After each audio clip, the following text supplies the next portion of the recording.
जिले वासियों को आज सोमवार को एक सौगात मिली है। अब ब्लड के लिए लोगों को भागलपुर नहीं जाना होगा। बांका सदर अस्पताल में ब्लड बैंक का उद्घाटन जिलाधिकारी सुहर्ष भगत के द्वारा की गई है।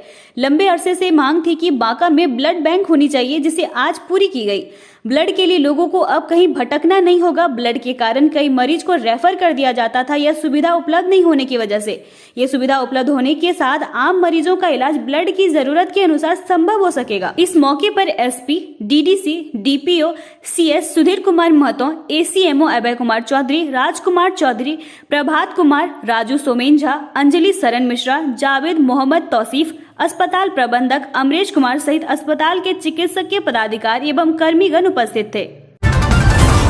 एडीजी द्वितीय न्यायाधीश जावेद अहमद खान ने शराब के साथ पकड़े गए 2 अभियुक्त को दोषी पाते हुए सोमवार को 5 वर्ष की कारावास एवं 1-1 लाख रुपया जुर्माना के रूप में देने की सजा सुनाई है।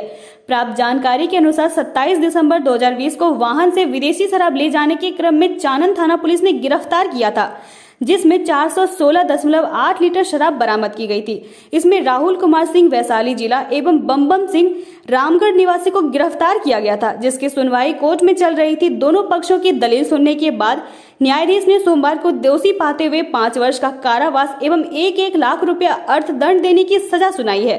अर्थदंड नहीं देने पर उन्हें अतिरिक्त कारावास की सजा भुगतनी होगी। बांका उत्पाद विभाग को मिली बड़ी सफलता। बांका के बौंसी थाना क्षेत्र अंतर्गत झारखंड बॉर्डर के कुछ दूर संजोतरी के पास एक ट्रक को अपने कब्जे में लेकर तलाशी ली गई, जिसमें सीमेंट के बोरे के नीचे छुपा कर रखे कुल 395 कार्टून रशियन नाइट विस्की विदेशी शराब के साथ ट्रक को जब्त कर लिया गया। वहीं चालक रंजित यादव देवरिया उत्तर प्रदेश निवासी ने बताया कि शराब तस्कर ने झारखंड के दुमका में ट्रक को हैंडओवर कर बिहार के खगड़िया जिला पहुंचाने को कहा गया था, जिसे उत्पाद टीम बांका ने गिरफ्तार कर मद्य निषेध अधिनियम के तहत केस दर्ज कर जेल भेज दिया। जब शराब में 750 ml का 145 कार्टून एवं 180 ml का 250 कार्टून है। इस रेड का नेतृत्व अवर निरीक्षक मद्य निषेध बांका के प्रमोद कुमार ने किया। साथ में कई उत्पाद विभाग के पुलिसकर्मी मौजूद थे। अमरपुर प्रखंड के अंतर्गत प्राथमिक विद्यालय रतनपुर की स्थिति दयनीय हो गया है। शिक्षक 10 बजने के बाद विद्यालय नहीं पहुंचते, वहीं बच्चे समय पर पहुंचकर बाहर सड़क पर खेलने में मशगूल हो जाते हैं। अगर कोई अप्रिय घटना हो जाए तो इसकी जिम्मेवारी कौन लेगा? कहीं ना कहीं विभाग के लचर व्यवस्था को दर्शा रही है।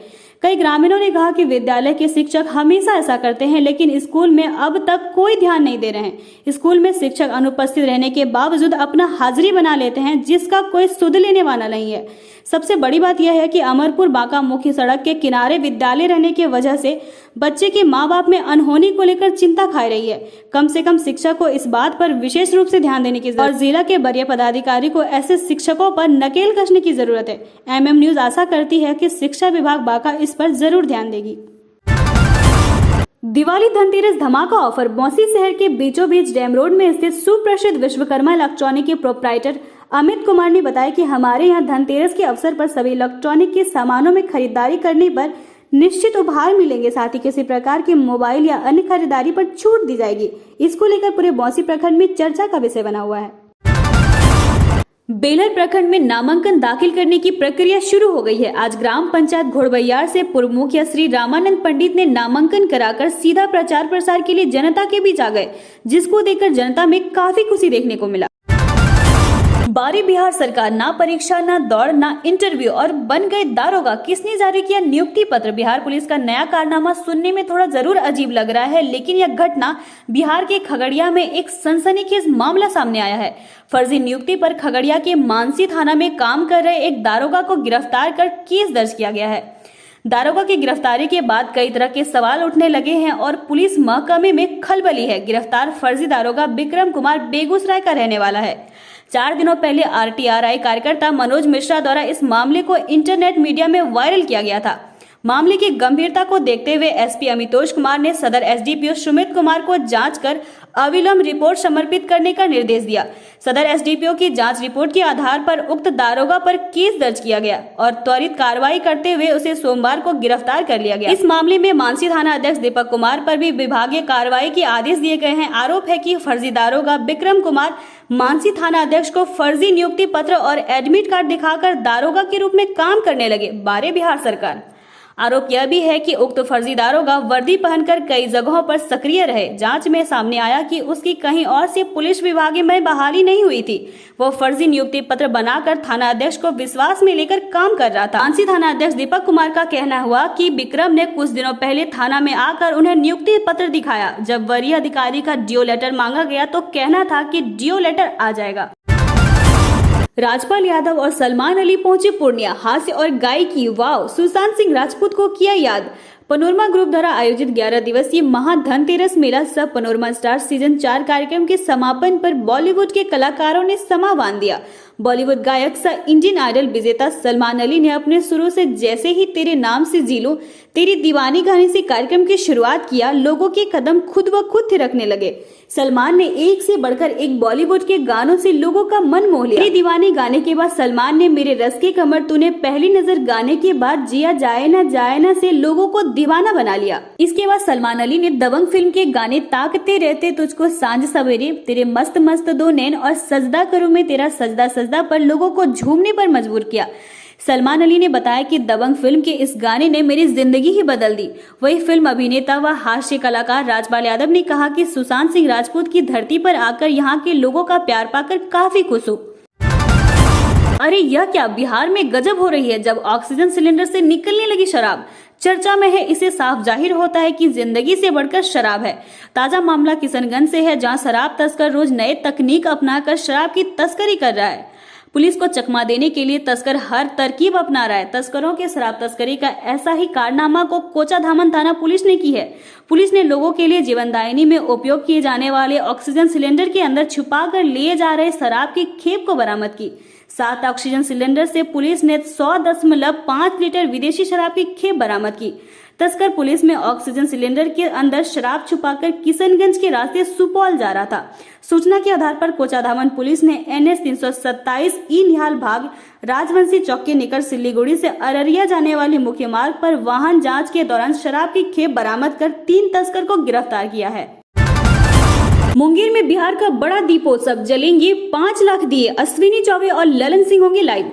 मुंगेर जिले के कल्याणपुर में मंगलवार को राज्य की बड़ी दीपावली मनेगी। धनतेरस के दिन यहां 5 लाख दिए एक साथ जलेंगे। दीपोत्सव की तैयारी अंतिम चरण में, दिया सजाने का काम चल रहा है। सबसे बड़े दीपोत्सव का शुभारंभ दिल्ली से जदयू के राष्ट्रीय अध्यक्ष सह सांसद राजीव रंजन सिंह, केंद्रीय मंत्री अश्विनी चौबे लाइव करेंगे। वहीं मुंगेर प्रक्षेत्र के DIG पंकज सिन्हा उपस्थित रहेंगे। दीपोत्सव का लाइव प्रसारण भी किया जाएगा। सबसे बड़ा दीपोत्सव कल्याणपुर मां दुर्गा के प्रांगण में मनेगा। मंगलवार के शाम 5:30 बजे में एक साथ 5 लाख दीप से मां का श्रृंगार किया जाएगा। नक्सल प्रभावित धरहरा प्रखंड में पंचायत चुनाव बुधवार को है। 3 नवंबर को मतदान होगा। पंचायत चुनाव के दौरान सभी बूथों पर सुरक्षा का पुख्ता प्रबंध रहेगा। बूथों पर पर्याप्त संख्या में जवानों की तैनाती की जाएगी। नक्सल प्रभावित बूथों पर विशेष नजर रहेगी। साथ ही प्रत्येक बूथों पर गश्ती दल के साथ साथ पुलिस पदाधिकारी मौजूद रहेंगे। चुनाव कड़ी सुरक्षा के बीच शांतिपूर्ण माहौल में संपन्न कराया जाएगा। सोमवार को पुलिस कप्तान जगुनाथ रेड्डी धरहरा पहुंचे और सुरक्षा को लेकर व्यापक निर्देश दिए। SP ने नक्सल प्रभावित क्षेत्रों के अति संवेदनशील व संवेदनशील बूथों का निरीक्षण किया। साथ ही लड़ैया टांड थाना अध्यक्ष नीरज कुमार ठाकुर को सुरक्षा व्यवस्था को लेकर आवश्यक दिशा निर्देश दिए।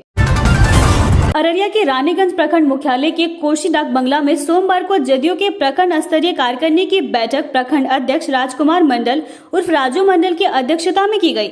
मुख्य अतिथि स्थानीय विधायक तथा विशिष्ट अतिथि प्रदेश संगठन प्रभारी चंदन कुमार सिंह तथा लोकसभा प्रभारी अविनाश सिंह उपस्थित थे।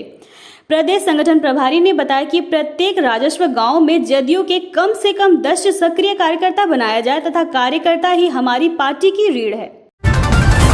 स्मार्ट आंगनबाड़ी केंद्र पर बच्चे खेल खेल में करेंगे पढ़ाई। दीवार पर उकेरी जाएगी तस्वीर। भागलपुर में 100 केंद्रों का निर्माण होगा। भागलपुर में स्मार्ट आंगनबाड़ी केंद्रों पर बच्चे पढ़ाई करेंगे। जिले के 238 पंचायतों में इस तरह का भवन तैयार होगा। तो इसकी तैयारी शुरू कर दी गई है। 26 जनवरी तक 100 आंगनबाड़ी केंद्र तैयार करने की योजना बनाई गई है। आंगनबाड़ी के बच्चे खेल खेल में पढ़ाई करेंगे। बच्चे के लिए दीवार पर ही A फॉर एप्पल और क से कबूतर लिखा रहेगा। जिले के 238 पंचायतों में इस तरह का भवन तैयार होगा। इसकी तैयारी शुरू कर दी गई है। 26 जनवरी तक 100 आंगनबाड़ी केंद्र तैयार करने की योजना बनाई गई है। आंगनबाड़ी केंद्र महात्मा गांधी रोजगार योजना के तहत तैयार होगा। भवन तैयार करने में ICDS की भी मदद मिलेगी। 20 के करीब आंगनबाड़ी केंद्र लगभग तैयार हो गया है। इसके हैंडओवर की तैयारी चल रही है। Post matric scholarship, post matric छात्रवृत्ति के लिए आवेदन की अंतिम तिथि को लेकर संजय छात्र परेशान। पोस्ट मैट्रिक छात्रवृत्ति के आवेदन की आखिरी तारीख को लेकर छात्रों में संशय की स्थिति है। इससे छात्र परेशान है। संबंधित वेबसाइट पर आवेदन करने की अंतिम तिथि को 31 अक्टूबर से 30 नवंबर तक विस्तारित दिखाया गया है। स्मार्ट सिटी भागलपुर बूढ़ानाथ मंदिर के सुंदरीकरण कार्य पर लगा ब्रेक। 7 करोड़ रुपए से चकाचक होना है पूरा परिसर। भागलपुर शहर के प्राचीन बूढ़ानाथ मंदिर व आसपास के क्षेत्र के सुंदरीकरण का कार्य विवादों में उलझ गया है। भागलपुर स्मार्ट सिटी लिमिटेड ने जोगसर क्षेत्र के विकास को लेकर करीब 7 करोड़ रुपए योजना से निविदा की है। इस कार्य को निर्माण एजेंसी सिल्वर गेट इंफ्रास्ट्रक्चर को कार्य दिया है। कंपनी पिछले 1 माह से कार्य शुरू करने गई, लेकिन बूढ़ानाथ मंदिर प्रबंधन ने कार्य करने पर ब्रेक लगा दी। पार्क के राजस्व को लेकर मंदिर समिति ने अभी से दावेदारी कर दी है। इससे जो भी आय होगी इस पर पूरा अधिकार मांग रहा है। स्मार्ट सिटी के अधिकारी असमंजस में हैं। शराब से मौत पर नीतीश कुमार बोले, हम तो कहते ही हैं कि गड़बड़ चीज पियोगे तो घटनाएं होगी। नीतीश ने कहा कि हम लोगों को कहते हैं कि अगर तुम गड़बड़ चीज पियोगे तो इस तरह की घटनाएं होंगी। जो गड़बड़ी करने वाले लोग हैं उन पर कार्रवाई हो रही है, गिरफ्तार भी किए गए हैं। जनता के दरबार के बाद मीडिया से नीतीश ने ये बातें कही। बिहार और झारखंड की सड़कें बनाने वाली प्रमुख कंपनी अम्हारा कंस्ट्रक्शन की कर चोरी की परतें अभी धीरे धीरे खुल रही हैं। कंपनी के मालिक राकेश कुमार ने बिना बिल और बिना वाउचर के ही बेहिसाब कमाई की है। इनकम टैक्स की टीम को बिहार, झारखंड, महाराष्ट्र और बंगाल में कंपनी के 50 से ज्यादा ठिकानों पर छापेमारी के दौरान कई चौंकाने वाले दस्तावेज मिले हैं। तलाशी के दौरान पता चला है कि फर्जी बिलों के कमीशन एजेंटों और आपूर्तिकर्ताओं ने भी करोड़ों की कर चोरी की है। कंपनी सड़क निर्माण के सामान की खरीद पर खर्च बढ़ाकर अपने मुनाफे को छुपा लेती थी। अतिरिक्त सामग्री बाजार में बेच दी जाती थी, जिसका कोई हिसाब नहीं होता था। आयकर की जांच अभी भी जारी है। बिहार सरकार के सभी विभागों को देना होगा आमदनी खर्च का हिसाब। 47 डिपार्टमेंट को भेजा पत्र। वित्त विभाग के अपर मुख्य सचिव डॉक्टर एस सिद्धार्थ आमद खर्च के उपलब्ध आंकड़े पर सभी विभागों के साथ अलग अलग वित्त विभाग ने सोमवार को कुल 47 विभागाध्यक्षों को पत्र भेजा है। बैठक 15 से 19 नवंबर के बीच बुलाई गई है। लालू यादव ने पूछा, सरसों तेल की कीमत क्या है? बोले, थोड़ा इंतजार कीजिए, अभी और समझ आएगा। राष्ट्रीय जनता दल के सुप्रीमो लालू प्रसाद यादव लगातार महंगाई को मुद्दा बनाकर केंद्र की मोदी सरकार पर हमलावर है। सोमवार को उन्होंने एक बार फिर से तंज कसा है। उन्होंने ट्वीट कर पूछा कि सरसों तेल का भाव क्या है। विश्वविख्यात सोनपुर मेले के लिए बनाई गई आयोजन समिति, तैयारियों में जुटे स्थानीय लोग। विश्वविख्यात हरिहर क्षेत्र सोनपुर मेला के लिए ग्रामीणों ने 25 सदस्यीय मेला समिति का गठन कर तैयारियां शुरू कर दी है। कोविड प्रोटोकॉल के कारण पिछले साल सरकार ने इस मेले के आयोजन को लेकर इजाजत नहीं दी थी। इस बार भी सरकार की ओर से मेले के लिए कोई स्पष्ट निर्देश अभी तक नहीं दिया गया है। सरकार ने इस मेले को लेकर कोई तैयारियां भी नहीं शुरू की है, लेकिन सोनपुर के ग्रामीणों और जनप्रतिनिधियों ने अपने स्तर से मेले की तैयारियां शुरू कर दी है। अगर आप भी रेल से सफर करते हैं तो आपके लिए जरूरी खबर। अब टिकट बुक करने से पहले आप इंडियन रेलवे के लिए नए नियम को जान लें। दरअसल आज से इंडियन रेलवे की समय सारणी में बदलाव होने जा रहा है। गौरतलब है कि बीते 2 वर्ष के बाद रेलवे की नए समय सारणी 1 नवंबर से लागू हो रही है। ऐसे में रेल विभाग पूरे जोर शोर से इसकी तैयारियां कर रहा है। बताया जा रहा है कि लंबे समय के बाद बदल रहे रेलवे के समय सारणी में काफी कुछ अलग होगा। पूर्णिया में बिहार के मंत्री शाहनवाज ने ब्याड़ा की जमीन को लेकर कही बड़ी बात, उद्योग लगाएं नहीं तो। बिहार के उद्योग मंत्री सैयद शाहनवाज हुसैन ने पूर्णिया में ब्याड़ा में उद्यमियों द्वारा आयोजित संवाद कार्यक्रम को संबोधित किया। कहा, ब्याड़ा की जमीन पर उद्योग लगाएं, अन्यथा जब्त होगी जमीन। उन्होंने व्यापारियों की समस्याओं की भी जानकारी ली।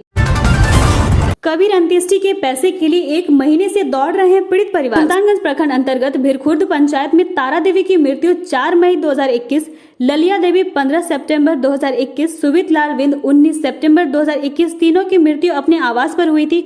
बताते चले कि सरकारी अनुदान के तहत कबीर अंत्येष्टि के लिए 3000 गरीब परिवारों को मुहैया कराने की बात सरकार द्वारा जो की गई है वह सिर्फ कागज पर ही दिखाई दे रही है। यह नजारा सुल्तानगंज प्रखंड अंतर्गत भिरखुर्द पंचायत का है, जहां कबीर अंत्येष्टि का लाभ सिर्फ कागज पर ही दिखाई दे रही है। बताते चले कि तीनों मृतक के परिजन मुखिया संजीव कुमार सुमन के दरवाजे के चक्कर लगा रहे हैं, लेकिन मुखिया के कान पर जूं तक नहीं रेंग रहा है। वहीं पीड़ित परिवार की स्थिति दयनीय बनी हुई है। दाह संस्कार में लिए गए उधारी अब उन्हें सताने लगे हैं। जबकि उप मुखिया प्रदीप कुमार प्रेमी के द्वारा कबीर अंत्येष्टि के लिए मुखिया संजीव कुमार सुमन से लिखित तौर पर अनुशंसा किया गया है, लेकिन महीनों बीत जाने के बाद भी पीड़ित परिवार को कबीर अंत्येष्टि की कोई सुविधा उपलब्ध नहीं हुई है, जिससे पीड़ित परिवार मुखिया के प्रति उदासीन है।